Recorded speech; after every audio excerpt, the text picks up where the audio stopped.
Episode 44 की starting में jail का सीन दिखाया जाता है, जहाँ पर ली का दोस्त वो उसको बोल रहा होता है लंबी दाढ़ी वाले को, जाओ अपने आप को आईने में देखो या फिर एक जानवर की तस्वीर के साथ अपनी शक्ल मिला लो, हो सकता है तुम अपने आप को खोए हुए उसमें देख सको। ये आदमी ऐसा बोल रहा होता है। फिर इसकी ये बात सुनने के बाद लंबी दाढ़ी वाला उसको बोलता है, क्यों तुम ऐसा क्यों नहीं बोलते कि तुम पहले से ही हो, अपने बाप से बात कर रहे हो, क्या तुम मेरे खोए हुए बेटे नहीं हो? लंबी दाढ़ी वाला ऐसा कुछ बोलता है उस आदमी को। उसकी ये बात सुनने के बाद दो आदमी मुंह चिढ़ा के उसको बोलता है, क्या तुम अपने लुक्स के साथ पहले के बंसन हो? क्या तुम ऐसे बड़े बड़े सपने कैसे देख सकते हो ऐसी शक्ल के साथ? वो आदमी ऐसा कुछ बोलता है उसको, और लंबी दाढ़ी वाले का ये बात सुनने के बाद पारा बहुत गर्म हो जाता है। वो दोनों एक दूसरे को चिढ़ा रही होते हैं, तभी अगले सीन में एक बहुत बड़ा सा ब्लास्ट होता है। वो आदमी लंबी दाढ़ी वाले को बोलता है, बाप रे ये क्या तुम्हारा बॉस है? तभी लंबी दाढ़ी वाला बोलता है, नहीं, अगर मेरा बॉस होता तो वो मुझे पहले ही नीचे ले जाता।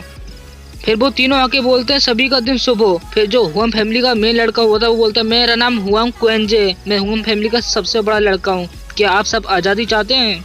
फिर हुआम फैमिली का बड़ा लड़का बोलता है, मेरे हाथ में ये जहर है, जिसको तुम पियोगे तो मैं तुम्हें आज़ाद कर दूंगा। मैं तुम्हें आज़ाद तो कर दूंगा, लेकिन तुम्हें एक मेरा काम करना होगा, तुम सारे लोगों को मेरा कुत्ता बनना होगा। वो हुआम फैमिली का बड़ा लड़का ऐसा बोलता है यहाँ पर उन लोगों को जो कैद होते हैं। उसकी ये बात सुनने के बाद जो लड़का जेल के अंदर बैठा होता है वो बोलता है, क्या मजाक कर रहे हो तुम? तुम्हें क्या लगता है हम इस टुच्चे मुच्चे काम के लिए अपनी आत्मा का सौदा कर लेंगे तुमसे?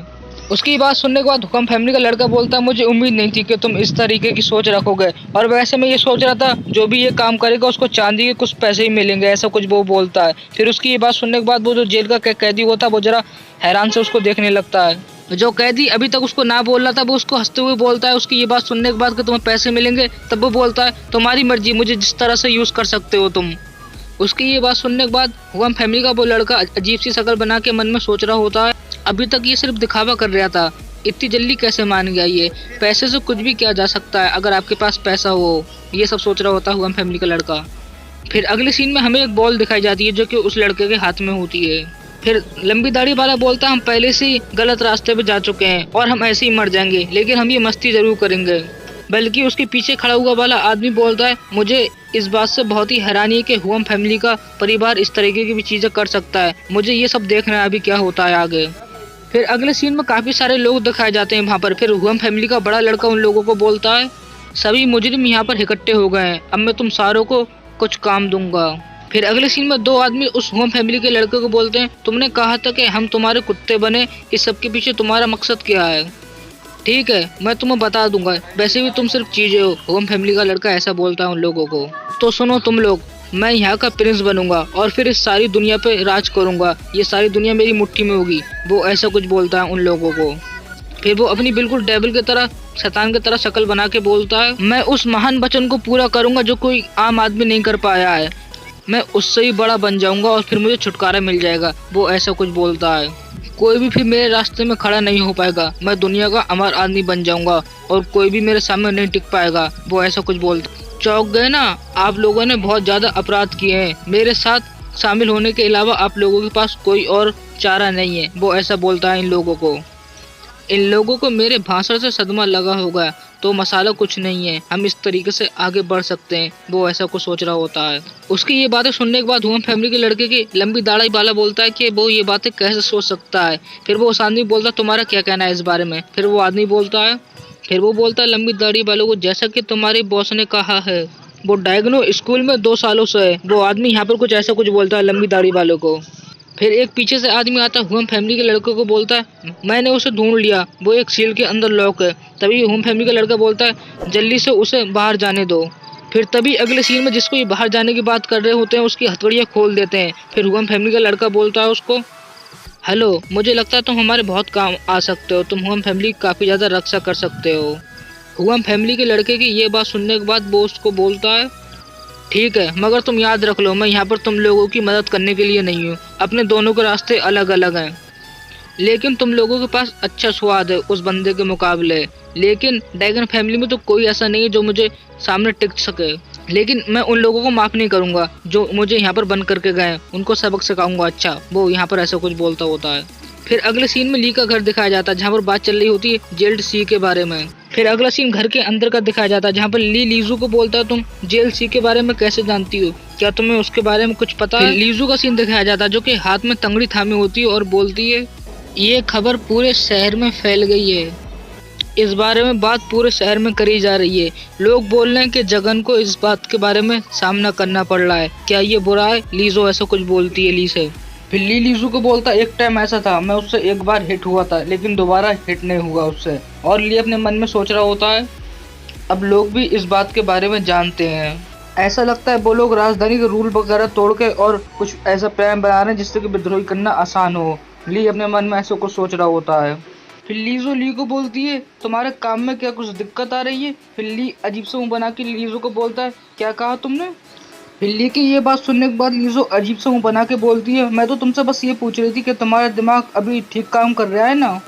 ली लीजू को बोलता है, फिक्र मत करो, मैंने अपनी शक्ति का 80% पहले से यूज़ कर लिया है। मुझे नहीं मालूम कि जेड सी अब नहीं काम करती है, तो इसका मतलब हमें ज़्यादा परेशान होने की कोई ज़रूरत नहीं है। फिर लीजो अजीब सा मुंह बना के ली को बोलती है, इसका मतलब हमें भागने की कोई ज़रूरत नहीं है ना?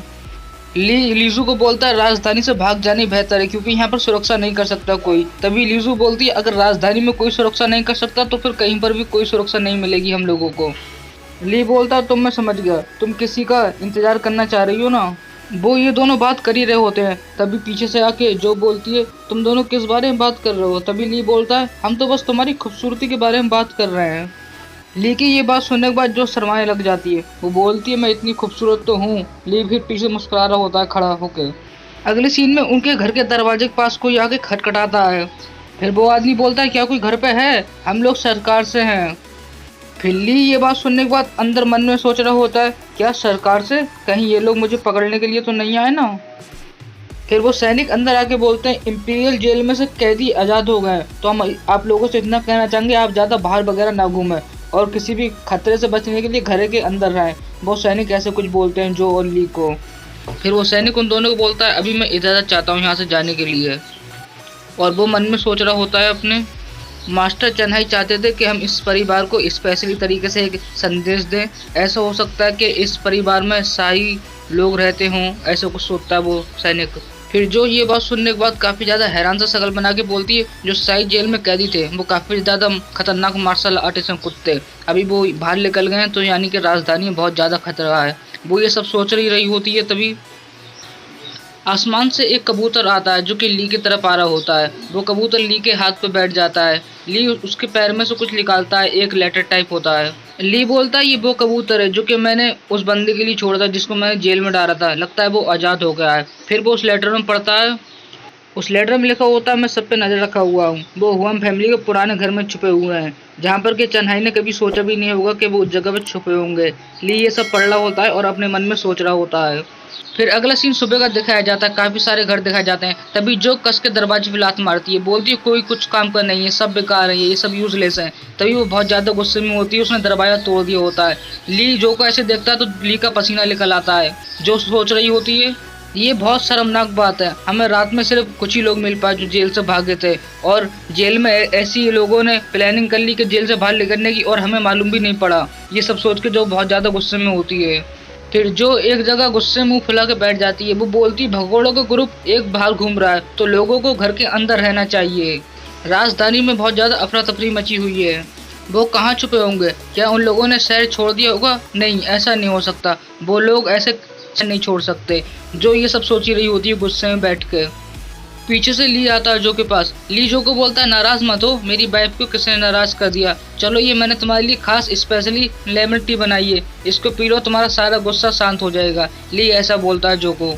और हाँ, इसके अलावा तुम हुआम फैमिली के पुराने घर के पास मत जाना, जो भागे हुए भगोड़े हैं ना, तो वो वहीं पर छुपे हुए हैं। ली ऐसा भी बोलता है जो को। ली की ये बात सुनने के बाद जो ली बोलती है, तुम कैसे जानते हो इस सब के बारे में? जो ली को अजीब सी नज़रों से घूरने लगती है, और ली अजीब सा मुंह बना के जो को बोलता है, मेरे बहुत सारे दोस्त हैं, ये मैंने उन लोगों से सुना, खासकर वो जो सब्जी बेचता है ना पुराना, उससे। और ली बल्कि अपने मन में सोच रहा होता है, मैं उसको ये नहीं बता सकता कि मुझे ये सब लंबी दाढ़ी वालों ने बताया है, जो कि भगोड़े के ग्रुप के अंदर है।